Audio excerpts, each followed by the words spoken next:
నమస్తే, welcome to special focus. దేశమంతా ఒకే పన్ను కోసం వడివడిగా సాగుతోంది జీఎస్టీ కౌన్సిల్ కసరత్తు. 4 రకాల రేట్లతో దేశవ్యాప్తంగా సరికొత్త పన్ను విధానానికి కేంద్రం సిద్ధమవుతోంది.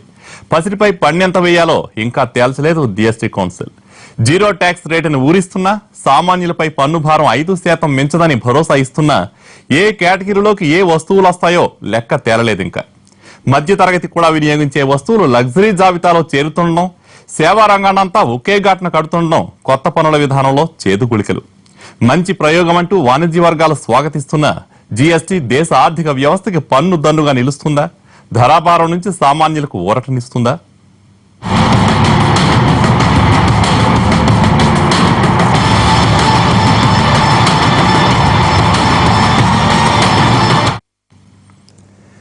దేశంలో సాంప్రదాయిక పన్నుల విధానానికి తెరబడబోతుంది. స్వాతంత్ర్యానంతరం తొలిసారిగా పన్నుల విధానంలో కేంద్రం తీసుకొస్తున్న సంస్కరణలు అమలయ్యే తరుణం ఆసన్నమైంది. దేశమంతా ఒకే పన్ను లక్ష్యంతో తెరపైకి తెచ్చిన వస్తు సేవల పన్నుపై కీలక నిర్ణయం తీసుకుంది జీఎస్టీ కౌన్సిల్. తాజా పన్ను రేట్ల ప్రతిపాదనల ప్రభావం మార్కెట్పై ఎలా ఉండబోతోంది?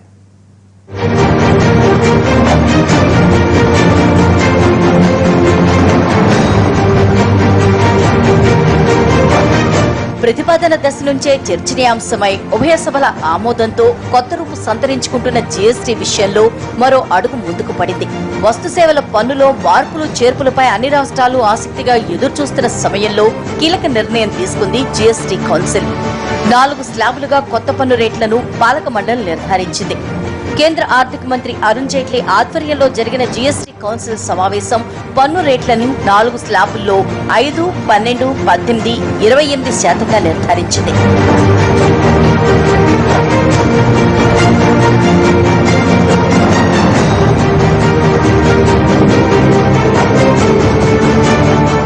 అన్ని పార్టీల మద్దతుతో ఉభయ సభల్లో జీఎస్టీ బిల్లుకు ఆమోదముద్ర వేయించుకున్న కేంద్ర ప్రభుత్వం దేశంలోని అన్ని రాష్ట్రాల అభిప్రాయాలకు అనుగుణంగా పన్ను రేట్లను సవరించింది. గత సమావేశంలో బంగారంపై 4%, మిగిలిన వస్తువులపై 6, 12, 18, 26%గా పన్ను రేట్లను ప్రాథమికంగా నిర్ధారించిన కేంద్రం రాష్ట్రాల సూచనలకు అనుగుణంగా వాటిని సవరించింది. బంగారంపై పన్ను శాతం ఎంత ఉండాలన్నది మాత్రం ఇంకా నిర్ధారించలేదు. బంగారంపై జీఎస్టీ 2%, 4% అనే దానిపై తర్జన భర్జన జరుగుతుండటంతో దీనిపై వచ్చే సమావేశంలో నిర్ణయం తీసుకోబోతోంది జీఎస్టీ కౌన్సిల్.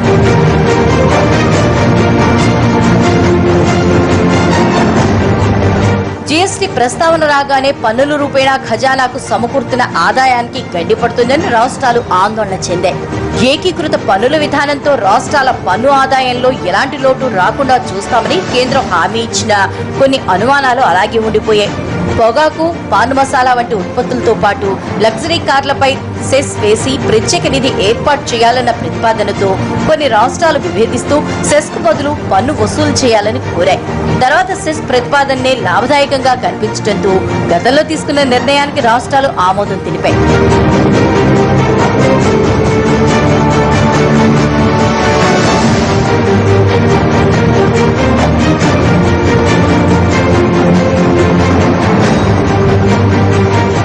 ఆహార ధాన్యాలన్నింటికీ పన్ను మినహాయింపు ఇవ్వాలని జీఎస్టీ కౌన్సిల్ ఇదివరకే నిర్ణయం తీసుకుంది. అత్యవసరమైన వస్తువులపై పన్ను భారాన్ని తగ్గించి విలాసవంతమైన వస్తువులపై పెంచడమే పన్ను రేట్లు సవరించేందుకు కారణమంటోంది ఆర్థిక మంత్రిత్వ శాఖ. ఈ మార్పులతో నిత్యావసర ధరలపై ఎలాంటి ప్రభావం ఉండదనేది కేంద్ర ప్రభుత్వం అంచనా. 26% స్లాబ్ ని 28కి పెంచినా దాని ప్రభావం కేవలం విలాసవంతమైన వస్తువులకే పరిమితమని, ఉన్నత వర్గాలకు అది పెద్దగా భారమేమీ కాదంటోంది జీఎస్టీ కౌన్సిల్.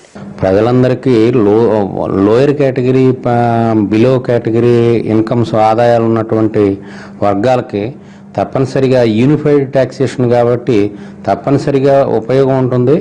రెండోది డబుల్ ట్యాక్సేషన్ కానీ మల్టిపుల్ ట్యాక్సేషన్ కానీ ఉండదు కాబట్టి వినియోగదారులకి సుమారుగా లాభం ఉంటుందని అనుకోవచ్చు. ఎందుకంటే నిన్నే ప్రభుత్వం వారు 5% పన్ను అంటున్నారు కాబట్టి స్పష్టంగా అది అంతకన్నా ఎక్కువ లేకపోతే, ఎందుకంటే ఇప్పుడు వివిధ రాష్ట్రాల్లో వివిధ రకాల పన్ను రేట్లు ఉన్నాయి భారతదేశం మొత్తం మీద. అలా కాకుండా ఇది 5%కే లిమిట్ అయ్యి అదే మాత్రంలో అదే లెవెల్లో కానీ పన్ను ఉంటే ఖచ్చితంగా అది వినియోగదారుడికి తక్కువ ఆదాయం వర్గాల వరకు ఖచ్చితంగా ఉపయోగము. జీఎస్టీ అమలుతో రాష్ట్రాలు కోల్పోయే ఆదాయాన్ని పూడ్చేందుకు కేంద్రం దాదాపు 50,000 కోట్ల పరిహారాన్ని చెల్లించాల్సి ఉంటుంది. బొగ్గుపై 26,000 కోట్లు, నమిలే పొగాకుపై 11,000 కోట్లు సెస్ వసూలవుతోంది. పొగాకు అనుబంధ ఉత్పత్తులు, లగ్జరీ కార్లపై పన్ను పెంపుతో మిగిలిన 13,000 కోట్ల లోటును కూడా పూడ్చొచ్చని అంచనా వేస్తోంది కేంద్రం. Now there are several items which are taxed at a much higher rate. These are luxury products in products, demerit goods. These include aerated drinks. These include pan masala, luxury cars, and tobacco products. Taxation, now all these things that I have told you, this was a consensus decision. Taxation on these is much higher than 28%. In fact, tobacco is about 65%. The others are close to 40%. In some case, 40 plus minus. It's in that range. So the additional amount to be charged on these products or any other product which fits into this category would be currently charged as a cess. జీఎస్టీపై అనుమానాల్ని అపోహల్ని దూరం చేస్తూ వస్తున్న కేంద్ర ఆర్థిక మంత్రి కొత్త పన్నులతో వినియోగదారులపై ఎలాంటి భారం ఉండదని మరోసారి స్పష్టం చేశారు. సామాన్య ప్రజలు ఎక్కువగా వినియోగించే వస్తువులన్నీ 5% పన్ను స్లాబ్ కిందకే వస్తున్నందున ఏ రకంగానూ ప్రజలకిది భారం కాదంటున్నారు ఆర్థిక మంత్రి. ఆర్థిక వ్యవస్థపై ద్రవ్యోల్బణ ప్రభావం పడకుండా పన్ను రేట్లను మదింపచేశామని జైట్లీ క్లారిటీ ఇచ్చారు. All taxes, the three of the important taxes are the VAT, which is administered by the state government, central excise, which is administered by the central government, service tax, which is administered by the central government, then some other smaller taxes which are administered by either. Now, one of the objects of integrating these taxes is that there will be one tax across the country with one rate. సవరించిన GST పన్ను రేట్లతో కొన్ని వస్తువులపై పన్ను శాతం 3% దాకా తగ్గుతుందని అంచనా. మొదట లగ్జరీ గుడ్స్ జాబితాలో ఉన్న కొన్ని వస్తువులు మారిన జీవన ప్రమాణాలతో మధ్యతరగతి ప్రజలు కూడా వాడుతుండటంతో స్లాబ్ రేట్ ని సవరించి పన్ను భారం తగ్గేలా మార్పులు చేస్తోంది జీఎస్టీ కమిటీ. అందుకే కొన్ని వస్తువుల్ని 28% నుంచి 18% పరిధిలోకి తీసుకురావడంతో పాటు సామాన్య ప్రజలు కూడా ఉపయోగించే సబ్బులు, నూనెలపై 30 నుండి 31% దాకా ఉన్న పన్ను రేట్లు కూడా 18% స్లాబ్ పరిధిలోకి వచ్చేలా తగ్గించాలనుకుంటోంది కేంద్రం.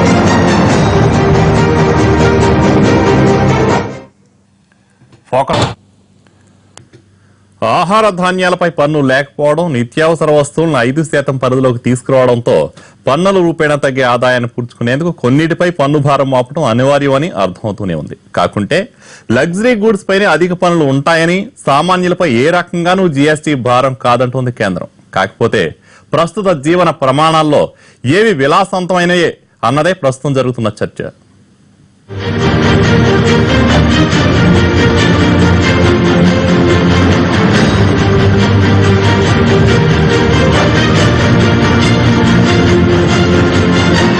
జీఎస్టీ కింద నిర్ణయించిన 4 పన్ను స్లాబుల్లో అత్యధికం 28%.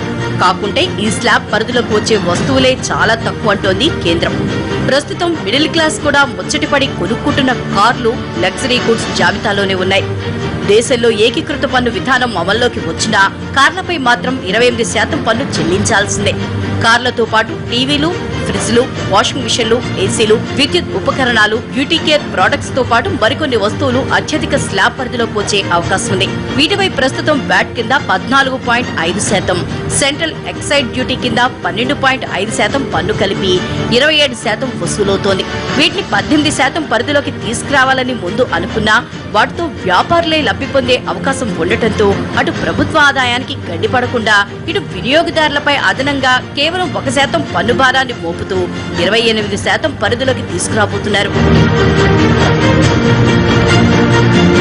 18% పన్ను పరిధిలోకి కంప్యూటర్లు, వాటి అనుబంధ పరికరాలు, మొబైల్ ఫోన్లు, ఎరువులు, ఇనుము, ఉప్పు, నూలుతో తయారు కాని రెడీమేడ్ వస్తువుల్ని తీసుకొచ్చే ఆలోచనలో ఉంది జీఎస్టీ కౌన్సిల్. ప్రస్తుతం అమల్లో ఉన్న పన్ను విధానం ప్రకారం వీటిపై 5% వ్యాట్, 12.5% సెంట్రల్ ఎక్సైజ్ డ్యూటీ కలిపి 17.5% పన్ను వసూలవుతోంది. జీఎస్టీలో 18% స్లాబ్ పరిధిలోకి తెచ్చినా 0.5% అదనపు పన్ను వినియోగదారులకు పెద్దగా భారం కాదనుకుంటున్నారు. ఇక 12% పన్ను పరిధిలోకి ఔషధాలు, నూలుతో తయారైన దుస్తులు, సైకిళ్లు, ₹1.5 లోపు టర్నోవర్ ఉండే రెస్టారెంట్లను చేర్చే అవకాశం ఉంది. ఇప్పటికే వీటిపై 5% వ్యాట్, 6% ఎక్సైజ్ సుంకం వసూలు చేస్తున్నందున అదనపు పన్ను భారం 1%కి పెంచదు. వంట నూనెలు, నూనె గింజలు, జీడిపప్పు, టీ, కాఫీ వంటివి జీఎస్టీలో కనిష్టమైన 5% స్లాబ్లోనే ఉంటాయి. వ్యాట్ కింద ఇప్పటికే వీటి మీద 5% పన్ను వసూలు చేస్తున్నారు కాబట్టి వినియోగదారులపై అదనంగా ఎలాంటి భారం పడదంటున్నారు. మల్టిపుల్ ట్యాక్సేషన్ ఉండదు కాబట్టి స్టేట్ టు స్టేట్, ఒక రాష్ట్రం నుంచి ఇంకో రాష్ట్రానికి వెళ్ళేటటువంటి ట్రాన్స్పోర్ట్ అయినటువంటి గూడ్స్ కూడా మనము వివిధ రకాల ప్రైసెస్ లేకుండా ఉన్నటువంటి కారణంగా అన్ని రంగాల్లో కూడా ఒక మంచి ప్రైస్ సిస్టమ్ ఉంటుంది. రెండోది ఇన్ఫ్లేషన్ కూడా ఎక్కువ టేకెన్ ప్లేస్ అవుదని నా ఉద్దేశం. జీఎస్టీ ప్రతిపాదించినప్పుడు రాష్ట్రాల నుంచి తీవ్ర వ్యతిరేకత వ్యక్తమైంది. ఎన్నో అనుమానాలు లేవనెత్తాయి రాష్ట్రాలు. అన్నింటికీ వివరణలు ఇస్తూ అందరికీ నచ్చ చెప్తూ చివరికి చారిత్రక జీఎస్టీని చట్టబద్ధం చేయగలిగింది కేంద్రం. జీఎస్టీ కౌన్సిల్ ఏర్పాటు తర్వాత కూడా రాష్ట్రాల అభిప్రాయాల్ని స్వీకరిస్తూ మార్పులు చేర్పులు చేస్తుండటంతో జీఎస్టీ అమలు దిశగా వేగంగా అడుగులు పడుతున్నాయి. 1-2 అంశాల్లో చర్చ తప్ప జీఎస్టీ కౌన్సిల్ సమావేశంలో ఎక్కడా భిన్నాభిప్రాయాలు లేకపోవడంతో కేంద్రం పని సులువవుతోంది. సెస్ విషయంలో ముందు అభ్యంతరం వ్యక్తం చేసిన రాష్ట్రాలు కూడా చివరికి ఆ ప్రతిపాదనకే తలూపాయి.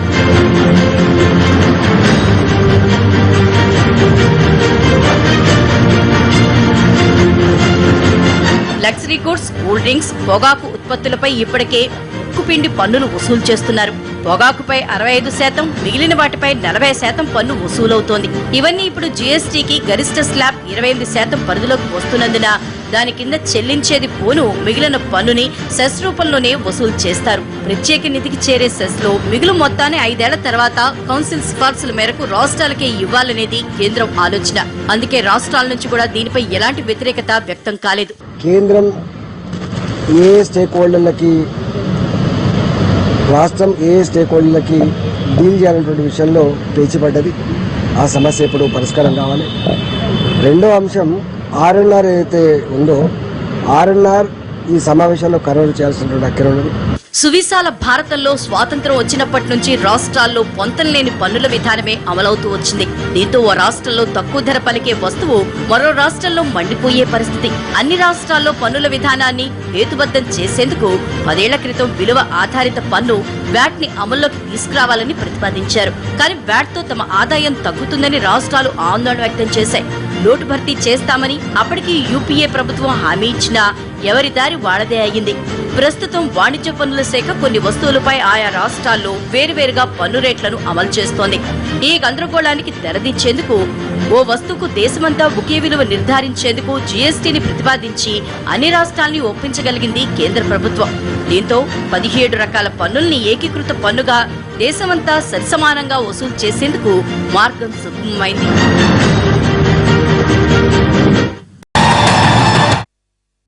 పాలకులు చేపట్టే ఏ సంస్కరణలైనా ప్రజలకు మేలు చేయాలి. వాటి ఫలాలను సామాన్యులు ఆస్వాదించాలి. ఆకాశాన్ని అంటుతున్న ధరలతో ఆహాకారాలు చేస్తున్న ప్రజలకు జీఎస్టీ ఊరటనిస్తుందా? దేశ ఆర్థిక వ్యవస్థకు మేలు చేస్తుందా?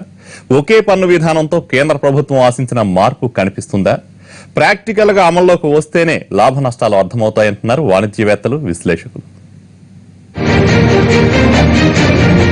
మోడీ సర్కార్ అధికారంలోకి వచ్చినప్పటి నుంచి ఏవో ఒక సెస్ల రూపంలో సామాన్యుడి నడ్డి విరుగుతూనే ఉంది. రాష్ట్రాల్లో పొంతనలేని పన్నుల విధానంతో సమస్యలున్న మాట కాదనలేని వాస్తవం. ఎన్డీఏ ప్రభుత్వం జీఎస్టీ ప్రస్తావన తెచ్చినప్పుడు రకరకాల పరిస్థితులుండే రాష్ట్రాలన్నింటినీ ఒకే ఘాటున కట్టడం జరిగే పని కాదనుకున్నారు. ఆచరణ సాధ్యం కాని కసరత్తుగానే మిగిలిపోతుందనుకున్నారు. కానీ మోడీ సర్కారు పట్టుబట్టి అందరినీ ఒప్పించింది. జీఎస్టీ అమలుతో మెప్పించాలనుకుంటోంది. తన అభిప్రాయాల్ని రాష్ట్రాల మీద రుద్దకుండా జీఎస్టీ కౌన్సిల్ ఏర్పాటు చేసింది. ప్రస్తుతం కౌన్సిల్ స్లాబ్ల నిర్ణయం నుంచి మొదలుకుని ఆయా స్లాబ్ల పరిధిలోకి రావాల్సిన వస్తువులు, ఉత్పత్తుల దాకా కూలంకషంగా చర్చిస్తోంది.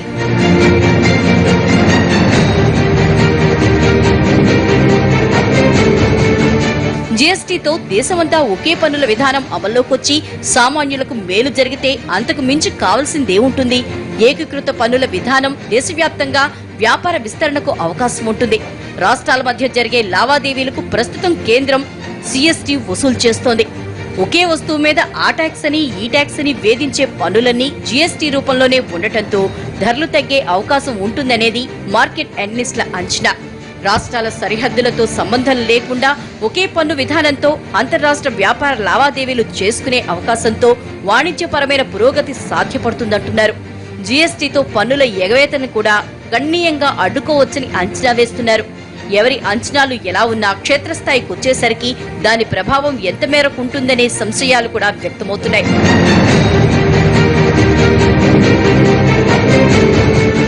There will be a zero tax rate in which several items, which approximately constitute 50% of the consumer price index basket, would be included. We don't call it the exempted items, we'll call it the zero rated items. And it was decided that food grain used by common people would be in this category. ఈ కేటగిరీలోకి చేర్చే వస్తువుల్ని బట్టే సామాన్యులకు ప్రయోజనం ఉంటుందంటున్నాయి. ఇప్పటిదాకా మధ్యతరగతికి అందుబాటులో ఉన్న వస్తువుల్ని 18% స్లాబ్లోకి చేర్చడం వల్ల అవి ఖరీదైన వాటి జాబితాలోకి చేరిపోయే అవకాశం లేకపోలేదనేది కొందరి అభిప్రాయం. వచ్చే సంవత్సరం ఏప్రిల్ నుంచి అమలు చేయాలనుకుంటున్న జీఎస్టీలో ఇప్పటిదాకా వచ్చిన ప్రతిపాదనల్ని మెజారిటీ మార్కెట్ వర్గాలు ఆమోదిస్తున్నా కొందరు మాత్రం పెదవి విరుస్తున్నారు.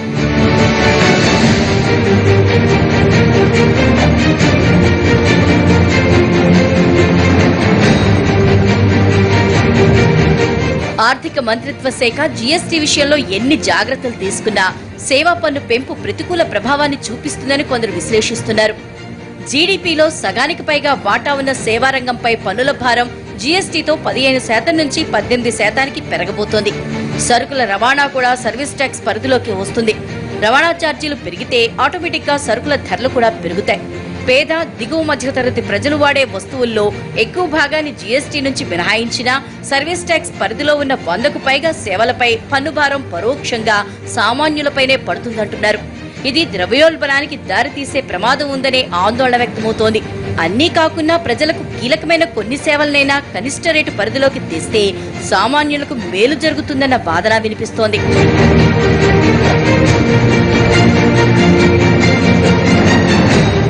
₹125 కోట్ల జనాభా ఉన్న దేశంలో దశాబ్దాలుగా ఉన్న పన్ను విధానాన్ని సంస్కరించినప్పుడు కొన్ని కుదుపులు అనివార్యం.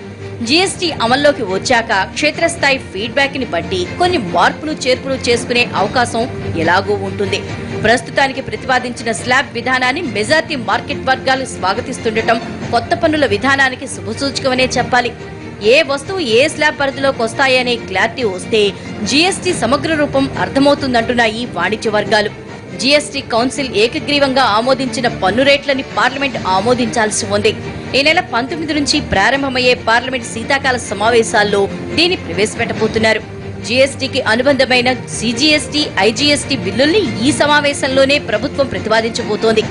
ఆ ప్రక్రియ పూర్తయితే 6 నెలల్లో ఒకే పన్ను విధానమున్న ఏకీకృత మార్కెట్ కి రూట్ క్లియర్ అయినట్లే.